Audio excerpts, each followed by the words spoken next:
Hello, students. Today we will discuss a famous poem, Don't Call Me Indo-Anglian by Sayyid Amanuddin. Sayyid Amanuddin was born and brought up in Mysore and later he migrated to America.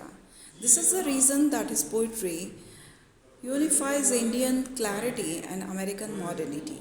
Sayyid Amanuddin is a poet with a blend of Indian essence and American flavor in his writings. His works capture the essence of the human experience like joy, happiness, love, pain, suffering, and death. He has a very unique style of writing which experiments the conventional rule of syntax and punctuation. Sayyid Amanuddin, his poetic works are Adventures of Atma, an epic of the soul, Age of Female Yonches, Challenger poems, The Children of Hiroshima poems, Gems and Gems, Lighting and Love. His book on criticism is Creativity and Reception towards a theory of third world criticism. Sayyid Amanuddin is allergic to be called Indo-Anglian. His individuality does not separate him from India's rich cultural heritage. It freed him from traditional forms. He captures individual emotion through his poems. He combines traditional values and contempt for convention. He is known for strange word arrangement and peculiar lack of punctuation, capitalization, word spacing, and word arrangement. He has used a definite structure to divide his poems into sections and stanzas. He has written the poem in an abnormal style without marks of punctuation and capital letters. His poem Don't Call Me Indo-Anglian is the best example of his writing style. His uses of negative words like hodgepodge, confusion, nullity, and abortive reflects his discourse as he was put in the category of Indo-Anglian man of letters. Sayyid Amanuddin feels irritated being addressed as an Indo-Anglian.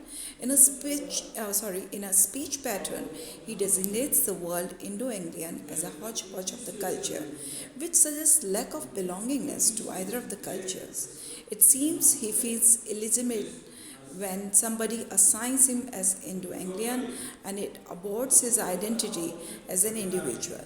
The complete absence of punctuation in the entire poem shows strongly the urgency to vent out his aggression and frustration or the repression of anger that he has been undergoing for a long time. His poem begins with the word no with a small letter. No, I don't want to be a hodgepodge of culture, a confusion of language, a nullity of imagination, an abortive affair between an Indo and Anglo. I hate hyphens, the artificial bridges between artificial values in the name of race, religion, and language. I damn all hyphenated minds. Prejudice, offsprings of unenlightened souls, I denounce all labels and label makers. I refuse to be moon rock specimen, to be analyzed, labeled, and stored, for a curious, gloomy fellow to reanalyze, reclassify me, for shelving me again. Sayyid Amanuddin is allergic to the term Indo-Anglian. He does not want to be confused a mixture of different things. He does not like lack of imagination. He hates to be unsuccessful affair between an Indian and an English. English here means British. The poet does not like hyphens which work as an artificial bridge between artificial values in the names of race, religion, and language. He condemns or severely criticizes all hyphenated minds which are the biased product of souls which are not free from prejudice, ignorance, superstition, etc. He condemns all labels and label makers. He doesn't like to be treated like the specimen of moon rock to be analyzed, labeled and stored for another eager and sad fellow to analyze and classify it once again, and then to put it on a shelf once again. Sayyid Amanuddin does not use capital letters to begin each line of his poem. He does not use other marks of punctuation. He has a positive hatred for hyphens. Thus, he writes in the modernist American tradition. He has an abnormal style, lacking in punctuation and capitalization. He starts a line at the margin and then explains or elaborates it in the lines that follows. They call me Indo-Anglian. I don't know what they mean. Kaveri flows in my veins. Chamundi hills rise in my mind. With stars afloat, eyes of the goddess smiling on the slain demon. Brindavan fountains sing in my soul. This poem has an autobiographical tone because the poet shares his personal feelings. He does not like to be called Indo-Anglian. He says that those who call him Indo-Anglian are mistaken, misinformed people who want to class him with a small group of writers. Sayyid Amanuddin says that people call him Indo-Anglian, but he does not know what they mean by this. He belongs to South India and the river Kaveri flows in his veins. His mind is full of those happy association of South India. Chamundi hills rise in the mind. The bright eyes of the goddess Durga, Chamundi, are smiling on the demon, Mahisasur, killed by her.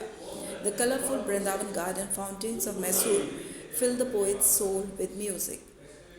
But I am not tied down to my childhood scene. I have led language by their ears. I have twisted creeds to force that truth out. I have surged in the oceans of being. I have flown across the universe on the wings of my thought. However, the poet is not limited by being tied to his childhood scenes. He has mastered language. He has twisted the system of belief or opinion, especially religious beliefs, to know the real truth. He has become enlightened by burning candles in the narrow caves of prejudice. He has moved freely like the waves in the oceans of being. His thought is free as he has traversed the universe on the wings of his thought. They call me Indo-Anglian, the mistaken, misinformed folk, and class me with a small group of writers. Cloistering me, crippling me, I would rather roam with Kalidasa and Kabir, or go on a spiritual journey with Dante, meditative with Khayyam, on the mathematics of existence, or sing with Ghalib the anguish of love, or drown with Lipo kissing the moon's reflection in the river. The poet says that people who call him Indo-Anglian cut him off from the external world and make him invalid. He would rather like to be grouped with great poets like Kalidasa, Kabir, Dante, Umar Khayyam. He will undertake a spiritual journey of inferno, purgatory, and paradise with Dante.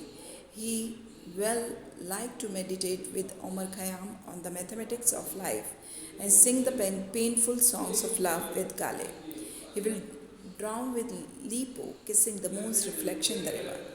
They call me Indo-Anglian. It's true, I write in English, dream in the language of Shakespeare and Keats, but I am not an Anglo, my friend. I am a poet. I have lived 40 centuries under various names. I am now Amanuddin.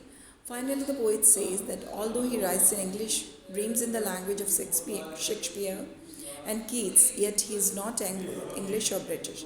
He is a poet. He has lived under various names and has Indian cultural heritage of 4,000 years. He is now Amanuddin. In his poem, Don't Call Me Indo-Anglian, vehemently rejected his identity as an Indo-Anglian. He hated hyphens that play as bridges between artificial values in the name of race, religion, and language. He denounced all pseudo-labels and label maker. He declared that his writings are not a Monroe specimen to be labeled and stored for another curious, gloomy fellow to reanalyze and reclassify, put them back into the shelves of the book race again. He said that they called him Indo-Anglian, that he did not understand what it exactly means. Though he was migrated to America, he nostalgically recalled his hometown Mysore and his important landmark like Kaveri River, Chamundi Hills deity Chamundi, who slain the demon, and haunting music of Brindavan fountain. But he did not want to confine himself to his childhood scenes. He has flown across the universe on the wings of his thought in search of the truth. Even then, they called him Indo-Anglian by the mistake. Misfortune folk classify him with a small group of writers, which made him cloistered and crippled. Though he was able to roam with Kalidasa and Kabir, he could go on a spiritual journey with Dante and meditate with Khayyam on the mathematics of existence. He could sing the songs with the anguish of love with Ghalib, or even he could down with Lipo kissing the moon's reflection in the river. In fact, he was not Anglo, but he could write in English, surely in the language of Shakespeare and Keats. But his name was categorized as Indo Anglian, which was just confined to a few men of letters. He did not digest this type of segregation. The poem begins with utter dissatisfaction and disappointment. The most remarkable thing in the poem that marks the poet's style is his audacity to challenge the linguistic norms. It seems like he exploits them in a race against their non acceptability. Amanuddin's poem Don't Call Me Indo Anglian reflects what he feels about his hybridized identity.